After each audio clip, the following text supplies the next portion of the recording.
Okay, so I'll try to do some things intentionally with this video journal, just to practice um, stillness and communication and um, kind of remaining um,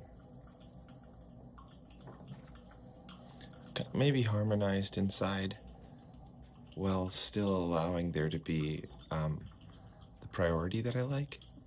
I think I've dealt with OCD, and so having too much left brain reasoning um, can take over a thought process for me and can dislodge me from the heart of what I was saying. And then I end up disagreeing with what I had said, which is really frustrating.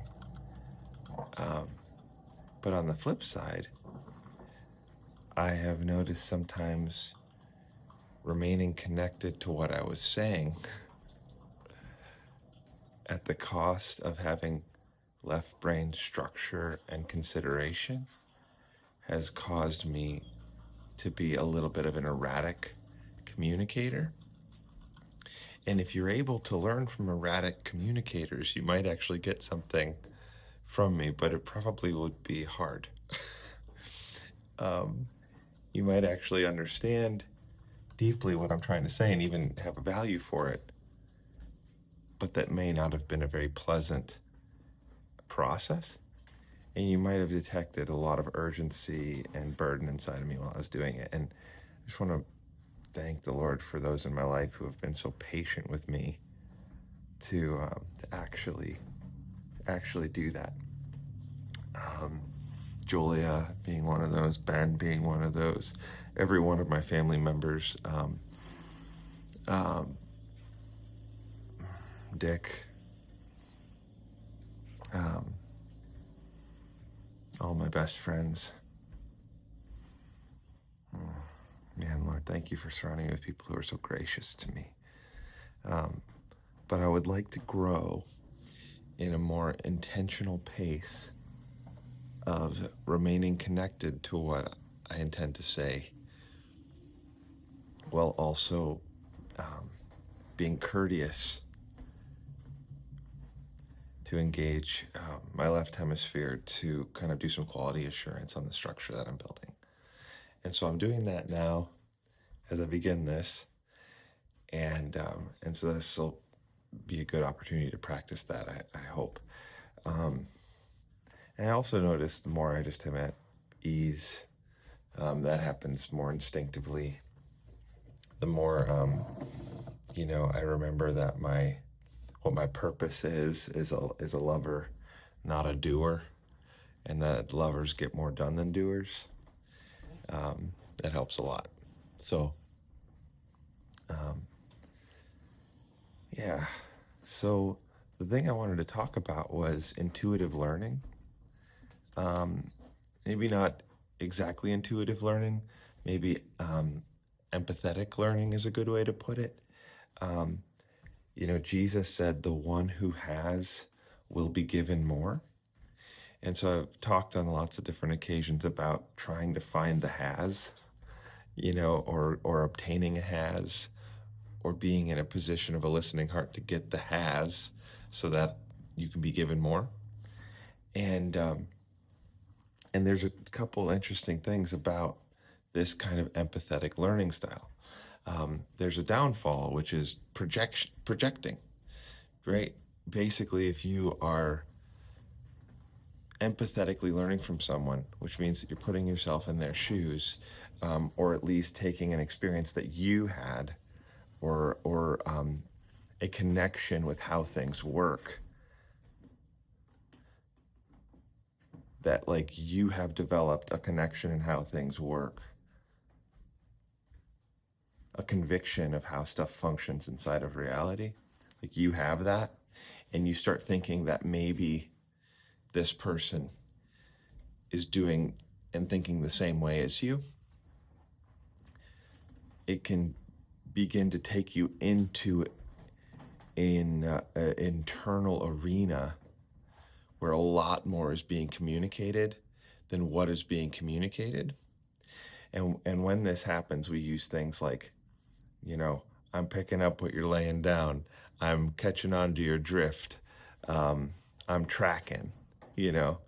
We'll say stuff like this when we feel that we are conversationally synchronized with someone. Now, with projecting, a lot of times you can feel very much that you are synchronized with someone and not be synchronized with someone. And so that makes it a downfall, is because you can actually develop a very big internal conviction that something is happening that isn't happening. It can actually lead you into conflicts and fights, or problems with your relationship, or instincts inside of relationship that are unhealthy, and actually break down like healthy boundaries with people. Um, and so, what needs to take place inside of this empathetic learning style of finding a has, which is I'm connecting to what you're saying, through empathy, using my own compassion, my own understanding, my own experience of what it is I think you're saying, and the way that I think you're thinking. So you look for a way to synchronize there. But after you find that has, you continually verify it and recognize that what you are doing is empathizing with them, not actually beholding them within the space of that empathy, right? And and that creates a living tension that's really healthy, and creates an intuition for healthy conversation, because you are drawn into verifying, you are drawn into a sense of imagining and emotionally embodying what that person is experiencing, and using the basis of your own experiences to then have conversation with someone. And this is a really powerful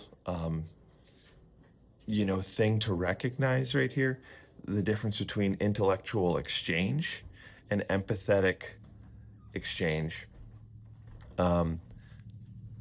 Intellectual exchange will expect you to lay things out freshly every time in a grid, unless you're using a pre-existing system of intellect. And that's why our culture is very pretentious. We've learned on purpose. We've trained people to be pretentious. It's an intellectual system of exchange. Then we get upset and we start saying that people are doing it wrong when they're just a different culture. And that's why it gets hard, and that's why there is a thing as culture shock. Very often is because there was a system in place and they're not doing it, which makes everything that you want to happen and all of the ways that you've learned to learn unfair, or you've entered into an unfair scenario because they're not playing by the rules. But were the rules actually good and functional on the whole? Oop. Hope this cup's gonna, oh, don't break. I know it has a crack in it. You're gonna be okay, little cup. Okay. One day I'll fix you. I knew it had a crack in it. Just what do you do with cups with cracks in it when you love them? A couple cups like this. Maybe you could reglaze it. I don't know. But I think you'd want to get one of those acrylic cements that wicks into the actual hole, because then it could actually be drawn through all those layers into the cracks and maybe fix it. I'll do some research on that. But yeah, so you have that sort of westernized, what we would call a westernized approach to learning, and it affects a lot of our connections. But the saving grace is, of course, that people are people, and that a lot of people have unconscious competency at empathetically relating to people and will use that skill. But what's hard is that those people will gravitate toward each other, but they all remain unconsciously competent because there's not they don't actually understand why they're good at it. They just like the people that they're with because they're also good at it. But because everybody's good at it without knowing why, nobody ever has the opportunity to explain or learn how to explain what's actually happening. And then you get this terrible thing where it's like you are creating an environment that you think is facilitated by an intellectual exchange, but is actually an empathetic exchange. And then you have people saying stuff like they should just try harder. And it's like, that's not how that works. A really wonderful way to look at this is when people are teaching music. Um, it's like rich with people who are intuitive, empathetic learners and people who are more West Hemisphere, Westernized. I was going to say left hemisphere, um, but more Westernized in their learning styles, and um, and um, and that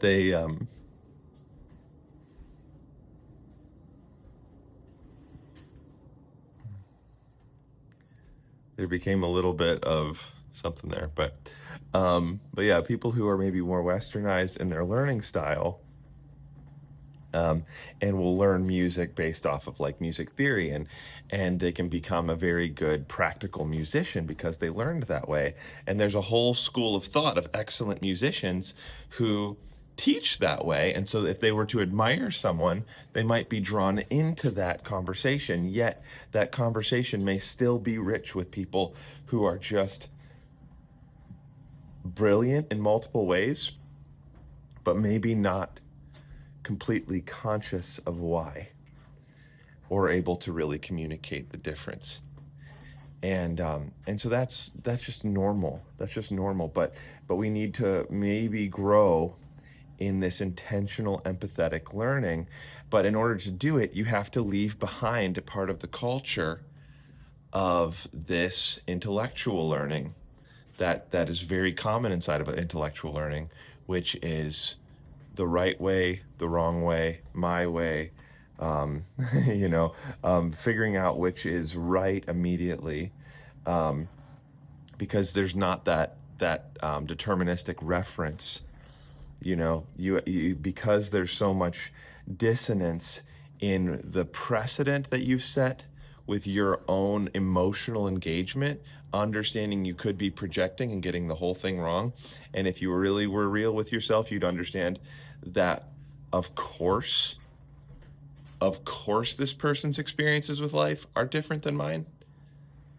And that though I can begin to empathize, of course, what's going on inside of them is different than what's going on inside of me, even though I'm working to understand them.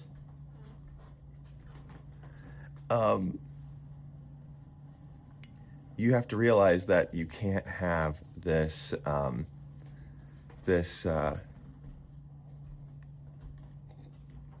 deterministic um, outlook. You have to have this more gracious back and forth, which basically means you have to enter into a what I would call, in terms of science, a probabilistic reasoning instead of a deterministic reasoning. And it's a completely different priority inside of life, to the point where if you don't have a grid for this, you might, or if you're still using your deterministic grid that you were taught with the westernized learning, you might actually have zero value and think it's a giant waste of effort and time because of the lack of deterministic steps.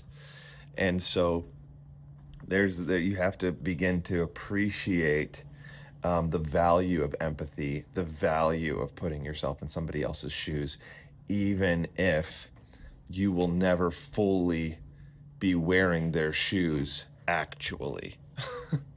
um, and so this is just basic for relational health, and so There's a lot of people who know this. There's a lot of people who don't know this. There's a lot of people who are struggling with this. There's a lot of people who, um, you know, are in tension with this and don't know what to do with it. Like it's a very wide topic, and what it looks like for me is a topic of internal harmony, right? Because you have, I'm really trying to get into the, like, not get into the right and left hemisphere with this, because I'm trying to pretend that I'm explaining this to somebody and that I'm caring about what I'm building. And I understand that some of those things make it perhaps needlessly complex.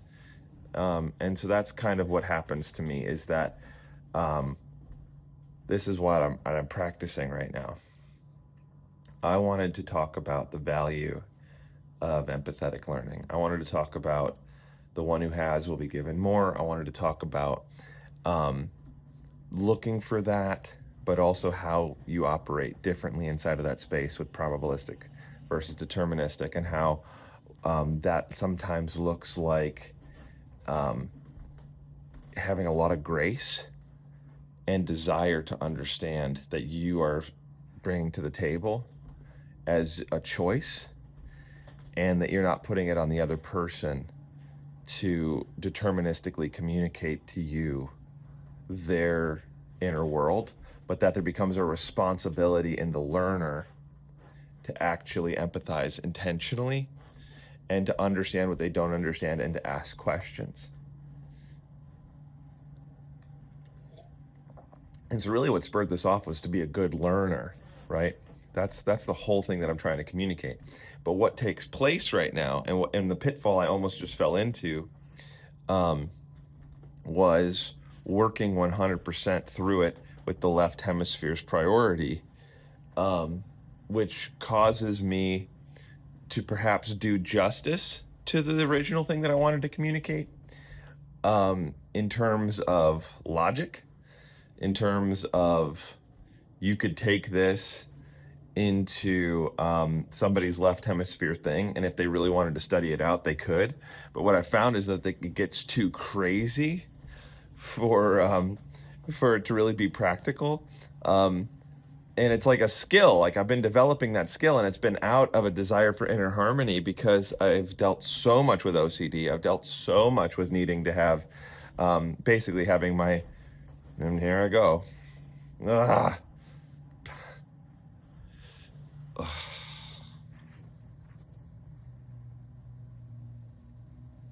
I've dealt so much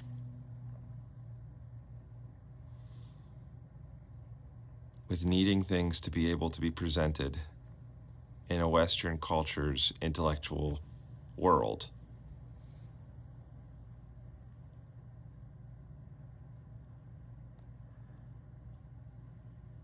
that I've worked really hard to articulate things and develop language to articulate things in that space that are much more easily communicated with conversational empathy. The problem is, I grew up in an environment of a lot of projecting, where you felt like people were intuitively understanding you quickly, and they really did know you. There was a lot of real relational capital, and so there was a quick empathy and a quick on the same page. But there was so much intuition that the people who were empathizing couldn't tell the difference. Literally, like, they were blind to it. Like, they just didn't know it was happening. It was all mixed together as if it was the same thing. But it was actually a big mix of real empathy with projection, with me saying, this is how you actually are. I really believe that this version of you is you.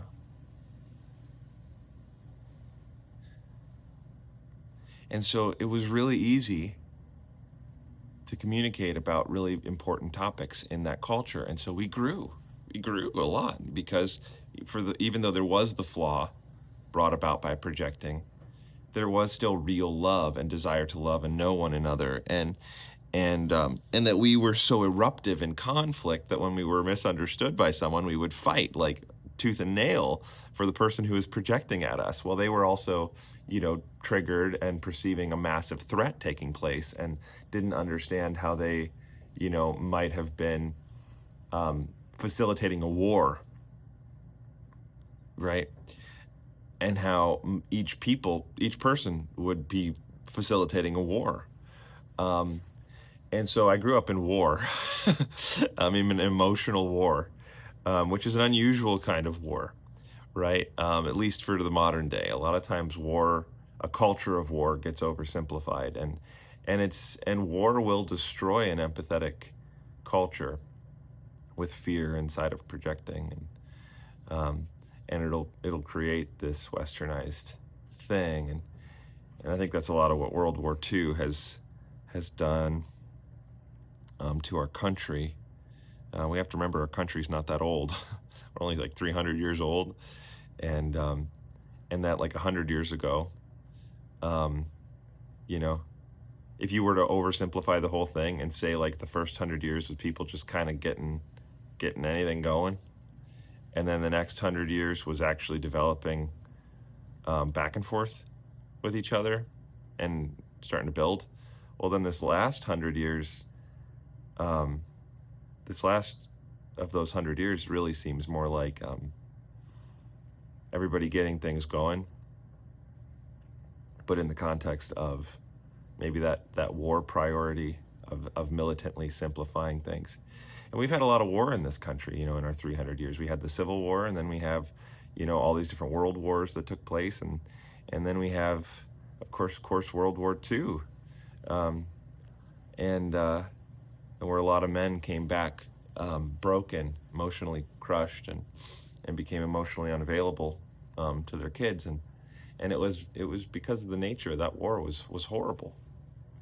And so I think a lot of times when you think about westernized learning, you're talking about a culture that's like post crippling war wounds, and us having to learn about a new type of wound, which is emotional trauma, right? And then that became like a generational problem that was handed down for like 100 years at least, And I'm not saying that there was none of that ahead of time. I'm just saying that it's become concentrated in our culture to the point where we actually have a pretty low grid for people's emotions, and a lot of people get mad when emotions come into it, and I think a lot of that's because emotions shouldn't be dealt with deterministically. They need to be dealt with probabilistically, and but there's a lot of people who have an emotion that's completely valid, but their intuition with dealing with that emotion is to deal with that emotion, the valid emotion, deterministically. And this is the thing that's caused me to, really veer off into that disconnected, explanatory world. And for the first portion of my life, which hasn't been that long, I didn't really care if I was doing it wasn't my priority to be accurate with what was going on inside of me. It was my priority to get people to stop attacking me. It was my priority to basically end conflict, right? But then I found out, and I'm working through this now, that it was at the injustice of what was actually going on inside. And so I would misrepresent situations in a really uniquely conflicting environment. I would misrepresent the situation to land a plane, and that's a complex scenario. But I am now learning to do that justice to what was actually going on emotionally inside of me, and it has looked a lot like Western intellectual pleading. This is how this, the brain works like this, and because the brain works like this, there's this way that this happens, and because there's that way that happens, well then of course we need to be talking about it like this instead of like this. And if you did talk about it like that, well then you have to show me grace, right?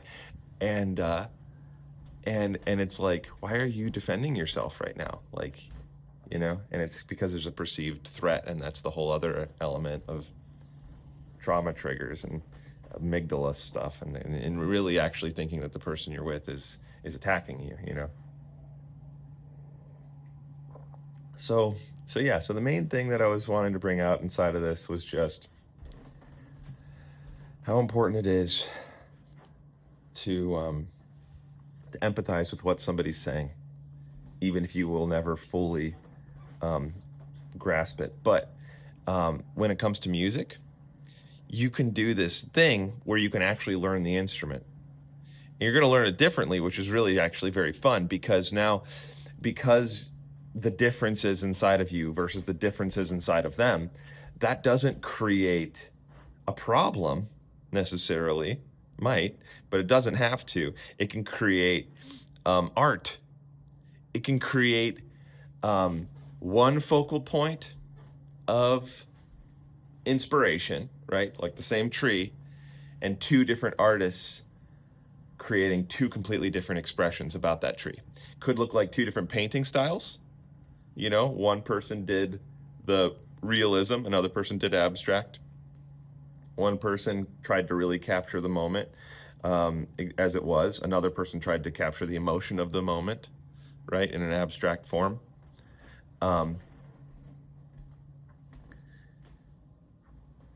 Which is a big part of art, which is why a lot of people don't actually understand art, is because they don't know that they're allowed to actually empathize with it.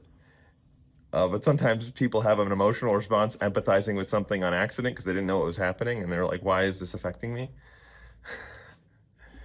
But you could have also another one person do that painting that's supposed to look exactly like the moment. You could have another person write a song about it. You could have another person write a poem about it. And so different artistic expressions with the same focal point is a beautiful way to amplify the beauty of something, because it's still the same tree, but multiple witnesses of the same tree are creating different artistic expressions of that tree. And then, of course, the tree is still itself, and it's not either of those expressions. It's still more than any of those expressions contained.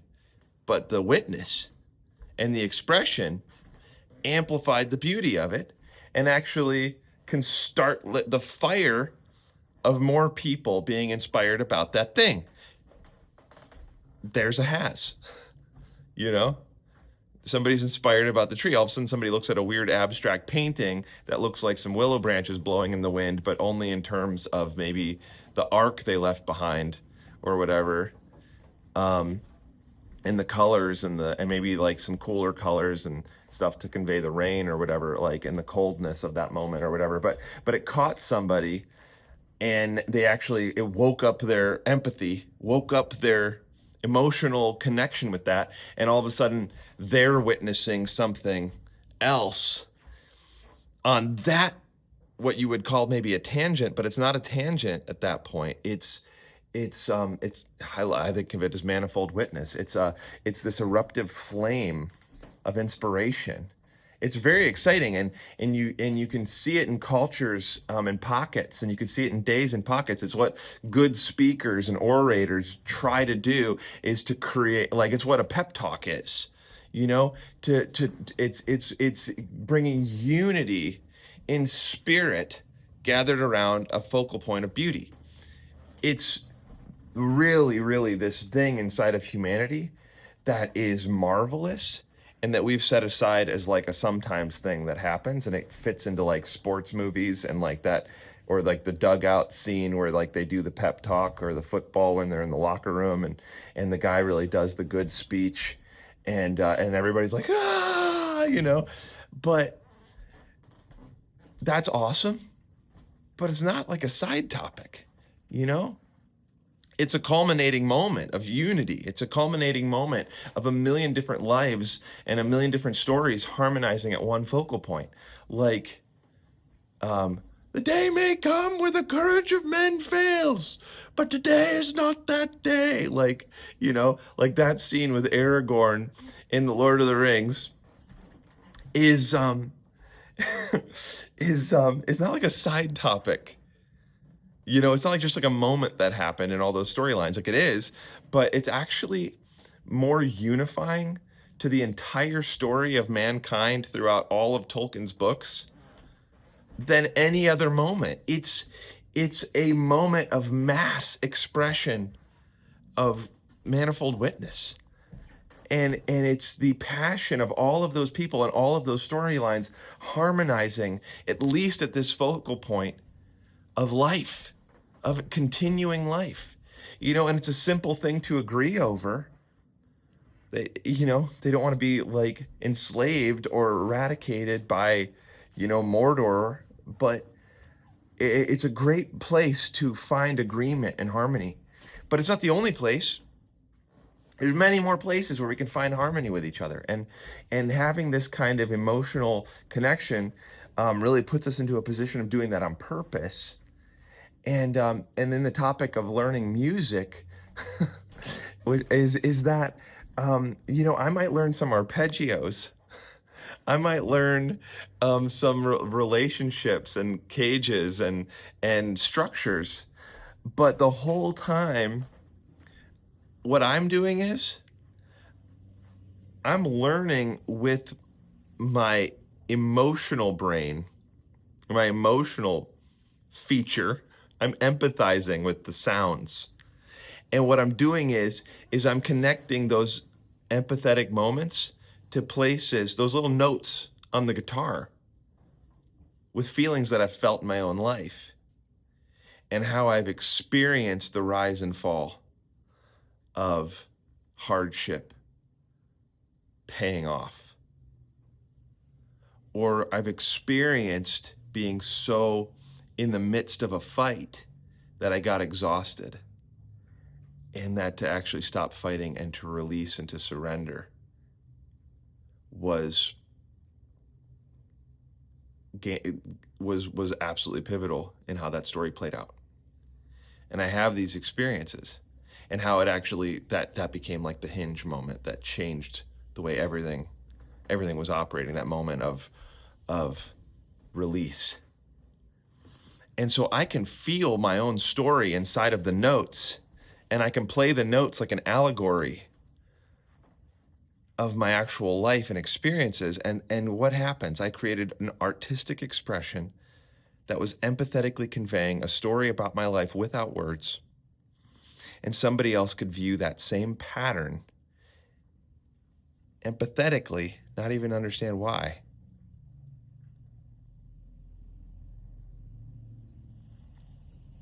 And feel hope for their story, because they could maybe relate to the middle moment, could find themselves there, and they could find that hinge grabbing their heart. And it's very powerful. Music is very powerful. Plato actually, on the negative, emphasized the power of the arts and music. He said that they should be under strict monitoring because of how much they could change everything, And the unifying capacity inside of it. If somebody really believes in bunch of sad things with no hope, you might not want people to be free that kind of way. You might not want it. You might want control. But what's sad, there's a big philosophical conversation inside of that for sure. But the simple of it is that you don't like it if somebody does it to you. Yeah. And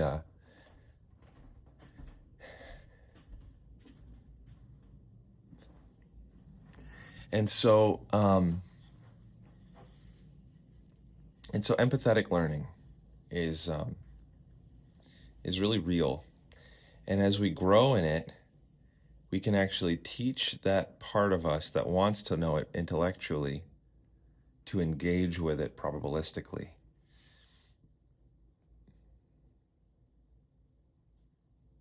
It's still intellectual. It's just not restrictive. And if you could understand that, there's more going on than what you're aware of, you would understand that for things to be accurate,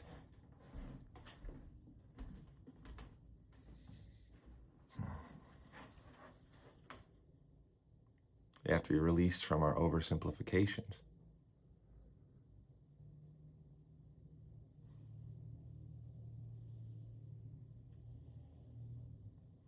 Yeah, it goes back to those big heart topics, but I think I did a pretty good job piloting through for my purpose, because that's the whole point. I could be tangential about all of this forever. I don't have to be.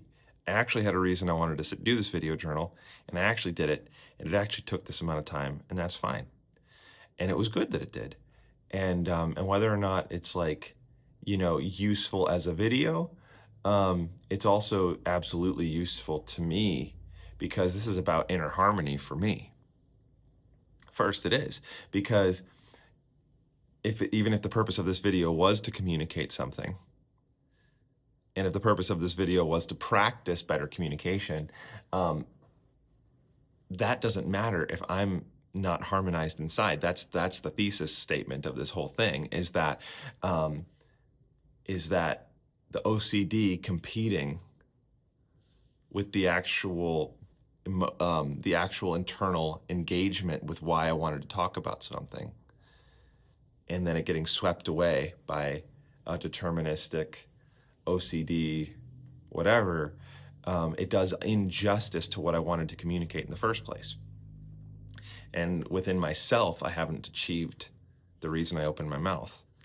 And so to actually go through this, Solomon said that a man is refreshed by good by the fruit of his mouth. The word good actually means harmony. And in other places it says that from the overflow of the heart, the mouth speaks. And so to have continuity from the heart into the expression of the words, to have that harmony, that refreshment of good, in itself is a gift, because now the way that I look at it is that my intellect needs to be parented by my actual conviction of reality. And if it isn't, I'll create an intellectual structure that is inaccurate and oversimplified, and I might get mad at people who aren't inside that box, and I might try to force people into that box so that way my system can keep making sense. But no matter how big I build that box, it's not big enough to house anybody. It's not big enough to house any people, not even myself. Eternity is in the hearts of men is another thing that Solomon said. And if there's one thing that's true, it's that, what we don't see is bigger than what we see. And if you try to fit what you don't see inside of what you see, you'll do an injustice to it. And so if I try to fit people that I don't see fully, right, the deep wonders in their hearts, the infinite discovery, the place of infinite discovery in empathizing with another person, if I try to fit that into what I understand by projecting, no matter how big I build my box of my little projection room, my little movie theater, no matter how much I make the seats vibrate, or I install squirt guns that mist you in the face when you're splashing on the boat, no matter how many systems of empathy I build in my head, I can't capture that person inside of an oversimplified space. And so you are utterly obliged to become present and and compassionate, and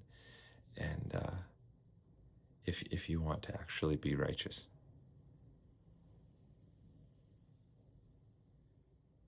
If you want to actually be right and do justice to reality,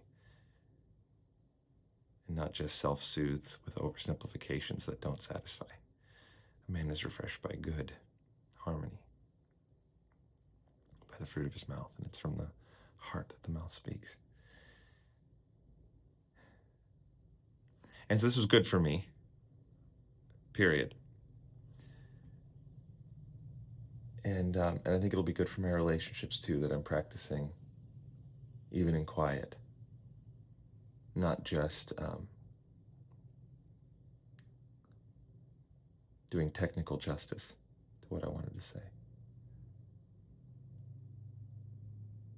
Even if ChatGPT does understand when I send him 1,500 words.